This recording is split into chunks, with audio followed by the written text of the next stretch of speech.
우리 모두가 알다시피 테슬라 사이버캡 로보택시는 자율주행 교통수단의 정점으로 찬사를 받고 있습니다. 이는 역사상 그 어떤 테슬라 전기차보다도 막대한 수익을 창출할 것으로 예상됩니다. 일론 머스크는 사이버캡이 단순한 자동차가 아니라 회사의 미래라고 거듭 강조했습니다. 완전히 자율적으로 움직이는 로봇이 바퀴 위에서 굴러다니며 대규모로 배치되었을 때 사고를 획기적으로 줄이고 도로 안전성을 높이며 사람들의 시간을 크게 절약할 수 있을 것입니다. 하지만 이러한 거대한 약속 뒤에는 큰 위험이 도사리고 있습니다. 많은 이들은 사이버캡이 자율주행 소프트웨어의 신뢰성과 안전성이 실제로 입증되지 않을 경우 테슬라의 가장 큰 실패, 심지어 재정적 재앙이 될 수 있다고 우려합니다.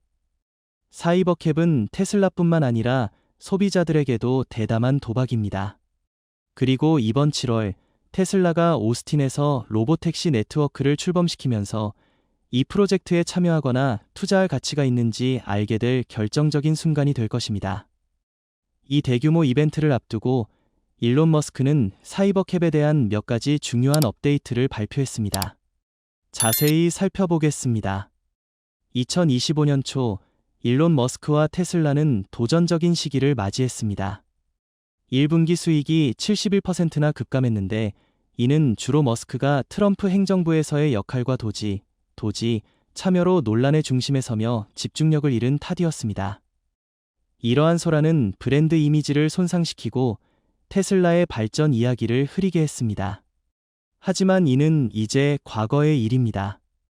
현재 머스크는 백악관에서의 시간을 거의 마무리하며 CEO로서 테슬라를 완전히 이끌며 자동화와 로봇의 미래에 전념하고 있습니다. 일론 머스크와 테슬라는 이제 휴머노이드 로봇 옵티머스와 사이버캡 로보택시에 완전히 집중하고 있습니다. 옵티머스는 연말까지 약 5,000대가 생산될 예정이지만 모든 관심은 이번 달 대규모 이벤트에서 빛을 발할 것으로 기대되는 사이버캡에 쏠려 있습니다. 애초 로보택시 이벤트는 8월 8일로 예정되어 있었으나 이후 10월 10일로 연기되었습니다. 머스크는 사이버캡이 감독 없이 완전 자율주행이 가능하다고 자랑스럽게 선언하기에 앞서 테슬라가 오스틴의 공공도로에서 무인 자율주행 프로토타입을 테스트했다는 놀라운 소식을 전했습니다. 결과는 단 한 건의 사고도 발생하지 않았습니다. 이는 완전 자율주행 소프트웨어가 회사의 6월 30일 마감일보다 한 달 앞서 기대 이상의 성공을 거두었음을 보여줍니다. 하지만 이야기는 여기서 끝나지 않습니다. 머스크는 테슬라가 공장에서 고객의 집까지 차량을 직접 배송할 계획이라고 밝혔습니다. 맞습니다. 차량이 스스로 고객의 집까지 운전해 간다는 것입니다. 이는 믿기 어려울 정도로 혁신적이며 테슬라의 상당한 비용 절감을 가능하게 할 잠재력이 있습니다. 현재 테슬라 차량은 생산 라인에서 배송 구역까지 자율주행이 가능하므로 고객의 집까지 자율주행으로 배송하는 것은 논리적인 다음 단계입니다. 물론 이는 현재 기가 텍사스, 지거 텍사스 근처 지역에서만 가능하며 향후 프리몬트 공장에서도 가능할 수 있습니다. 하지만 이는 차량 가격을 낮추는 획기적인 발전입니다. 우리는 테슬라 사이버캡이 테슬라의 독특한 제품이라고 믿습니다. 이는 첨단 엔지니어링과 경량화 방법을 통해 처음부터 시장에서 가장 가벼운 전기차 중 하나로 설계되었습니다. 사이버캡은 전면과 후면의 일체형 주조 구조를 사용하며 후륜구동 단일 모터 시스템을 채택했습니다. 특히 부품 수가 모델 3에 비해 50% 이상 줄었습니다.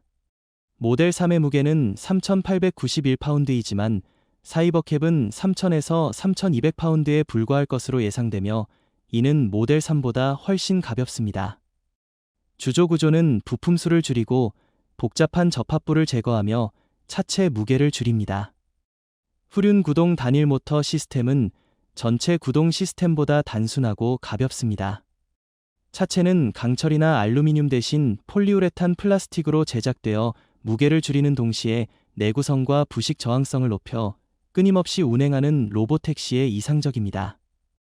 50kWh 미만의 배터리는 도심 내 단거리 운행을 위해 설계된 사이버캡에 적합하며 긴 여행이 아닌 로보택시 역할에 충분한 약 200에서 250마일의 주행거리를 제공할 것으로 예상됩니다.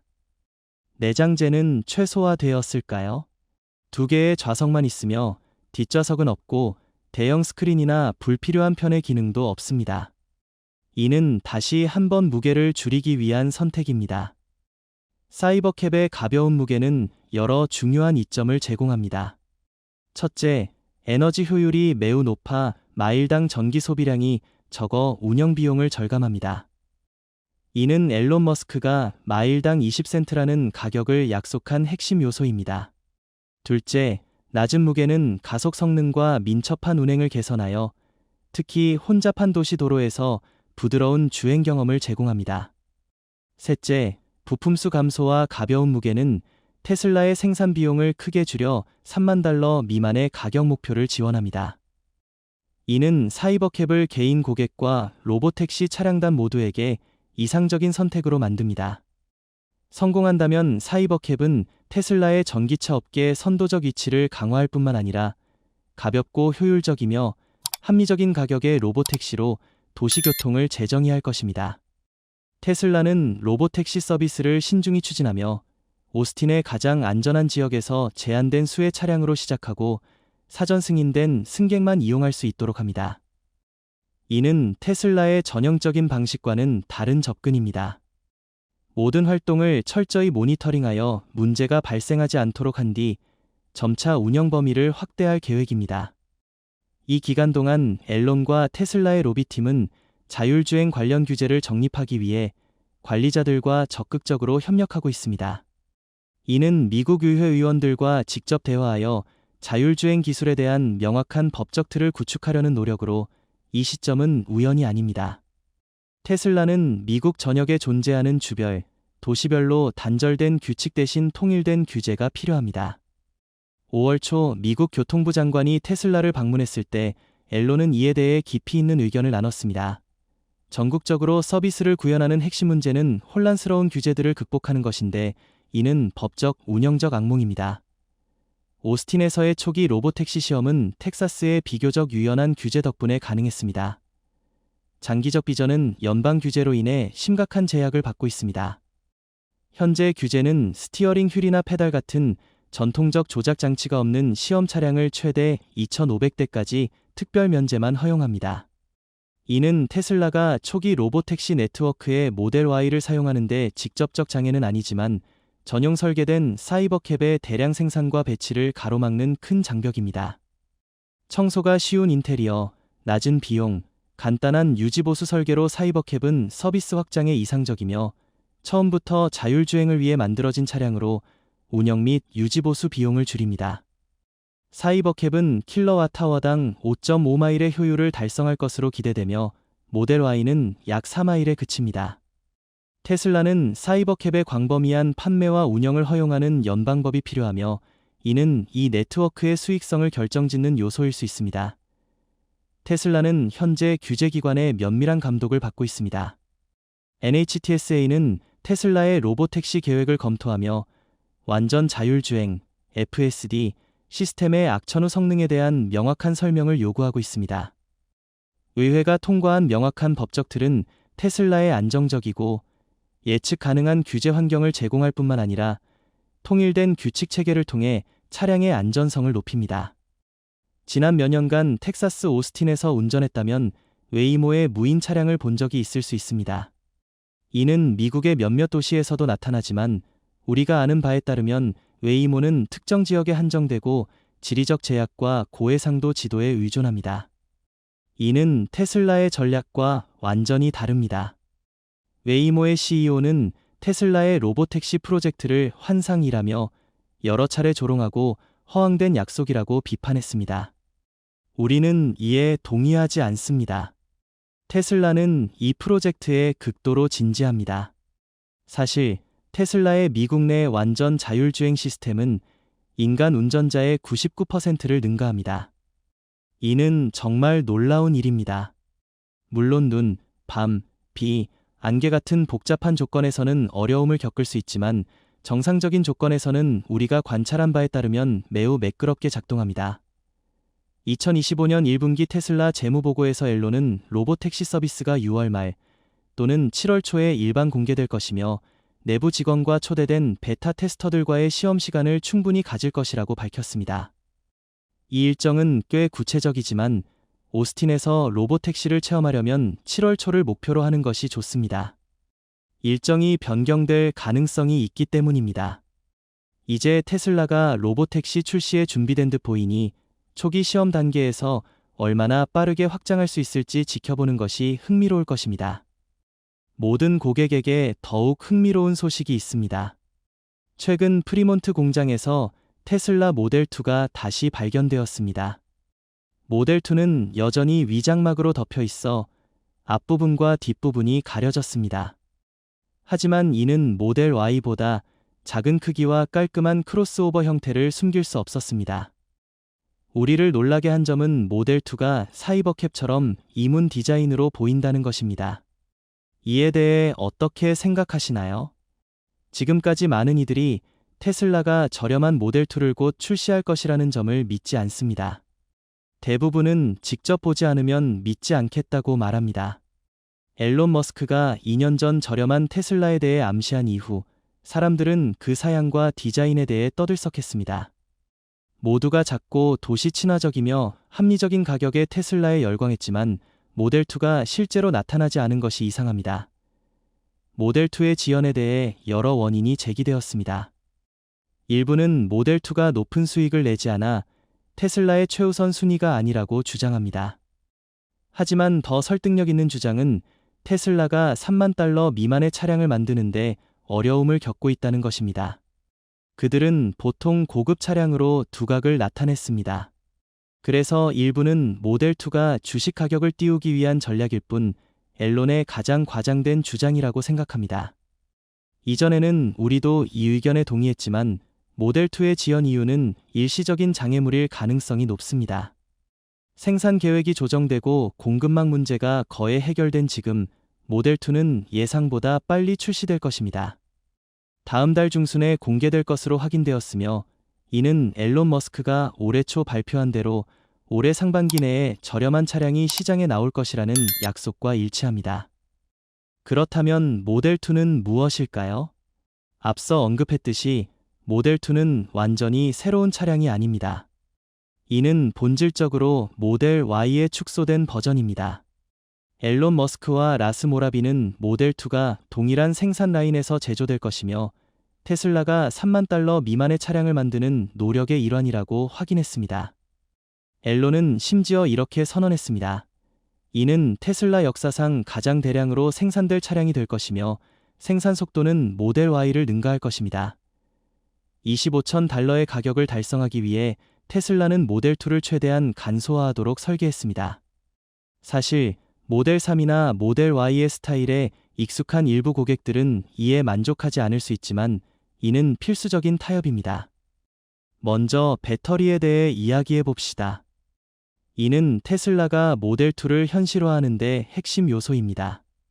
2,500달러에 불과한 배터리를 개발했다는 소식을 믿으시겠습니까? 맞습니다.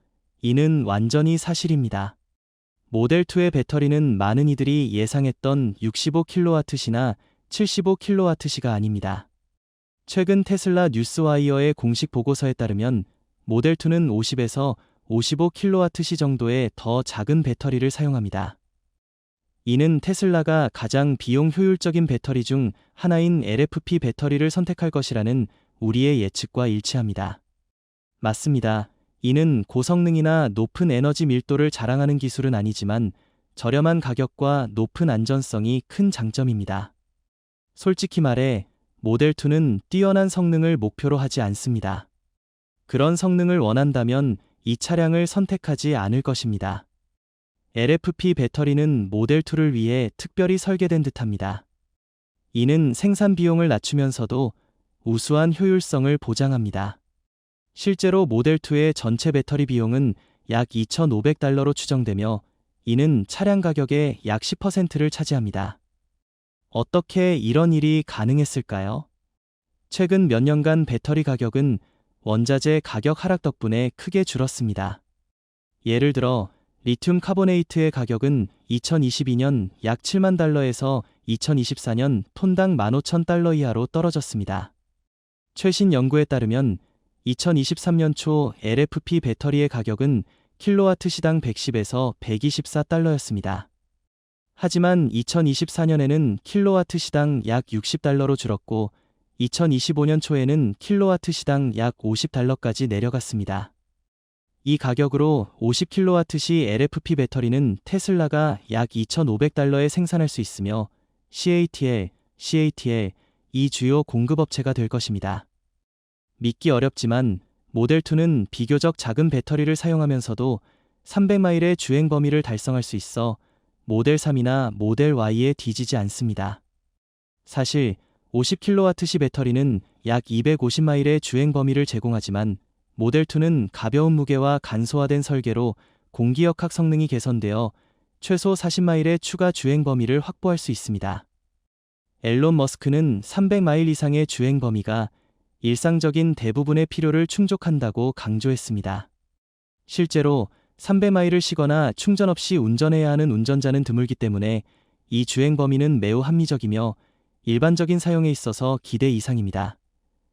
모델 Y의 축소판인 모델2의 외관은 큰형과 전체적인 디자인이 비슷해 큰 차이가 없습니다. 우리가 궁금한 점은 테슬라가 모델2의 구형 모델 Y의 디자인을 적용할지 아니면 신형 모델 Y의 디자인을 따를지입니다. 개인적으로 우리는 특히 선명한 LED 램프띠가 돋보이는 신형 디자인이 더 마음에 들며 모델2에 이 요소가 포함된다면 독특한 매력이 될 것입니다. LED 램프띠는 모델 S, 모델 3, 모델 X, 모델 Y 등 테슬라의 최신 차량에 적용되는 인기 있는 디자인 트렌드입니다. 테슬라 차량의 외관을 보면 간결하고 현대적인 스타일로 논쟁의 여지가 적습니다. 모델2 역시 모델 Y보다 약 20% 작은 크기로 깔끔하고 민첩한 외관을 자랑합니다. 크기를 제외하면 외관에서 특별히 두드러진 점은 없습니다. 하지만 비용 절감을 위한 몇 가지 최적화로 모델2는 모델 3이나 모델 Y와 차별화됩니다. 차량은 더 작은 바퀴를 사용하며 이는 차량 한 대당 약 500달러를 절약할 것으로 예상됩니다. 또한 모델2는 단일 유리창과 대시보드 주변에 단색 램프띠를 사용하며 모델 3과 모델 Y의 256가지 색상 옵션 대신 단일 색상을 채택합니다. 내부는 5명이 탈 수 있지만 모델 3보다 편안함이 덜하며 고급 소재 대신 직물 시트를 사용하고 열선이나 통풍 기능이 없습니다. 이는 테슬라가 기본형 모델 3에서 500달러를 절감하기 위해 사용했던 전략입니다. 중앙 디스플레이는 10에서 12인치로 모델 3의 15인치보다 작으며 뒷좌석 디스플레이는 없어 200에서 500달러를 절약하면서도 친숙한 인터페이스를 유지합니다. 모델2의 오디오 시스템도 간소화되어 모델 Y 기본 사양보다 스피커 수가 적습니다. 공식 사양은 없지만 우리는 7에서 9개의 스피커를 예상하며 이는 모델 Y 사륜구동의 15개 스피커와 서브우퍼 또는 후륜구동 기본형의 9개 스피커와 비교됩니다. 모델2의 후방 트렁크는 전동 리프트가 없는 간소화된 설계로 수동으로 열어야 합니다. 전면 보닛은 고급 소재 대신 일반 금속을 사용하여 비용을 추가로 절감합니다. 간소화된 디자인과 기본적인 내장재 외에도 모델2의 가장 두드러진 특징은 단일 모터 시스템입니다. 2년 전 테슬라는 저렴한 차량용으로 $1,000짜리 모터를 개발 중이라고 발표했습니다. 앨런 머스크는 구체적인 세부 사항을 거의 밝히지 않았지만 모델2는 이 기술의 이상적인 적용 대상이 될 것입니다. 최근 재무보고 회의에서 테슬라는 고가의 히토류 자석 대신 페라이트 자석을 연구 중이라고 확인했으며 이는 저비용 모터 프로젝트와 관련이 있을 가능성이 높습니다. 성공한다면 모델2의 모터는 모델 Y나 모델 3보다 낮은 약 200에서 250마력의 출력을 제공하며 0에서 60마일까지 가속하는데 6초에서 7초가 걸려 저렴한 컴팩트 차량과 비슷한 성능을 낼 것입니다. 모델 Y의 모터가 약 $2,000인 반면 모델2의 모터는 $1,000를 절약하여 경쟁력 있는 가격을 유지할 수 있습니다. 반면 우리는 모델2가 완전 자율주행을 지원하지 않거나 최소한의 FSD, 하드웨어만 탑재할 가능성이 있다고 봅니다. 테슬라는 자동 긴급 제동이나 충돌 경고와 같은 기본 안전 기능만 유지하고 FSD를 위한 완전한 카메라 및 센서 세트를 포함하지 않을 것입니다. 사이버캡과 곧 출시될 저렴한 차량에 대해 어떻게 생각하시나요? 아래에 댓글을 남기거나 이 영상이 유용했다면 이를 댓글로 달아주세요. 시청해주셔서 감사합니다. 안녕하세요.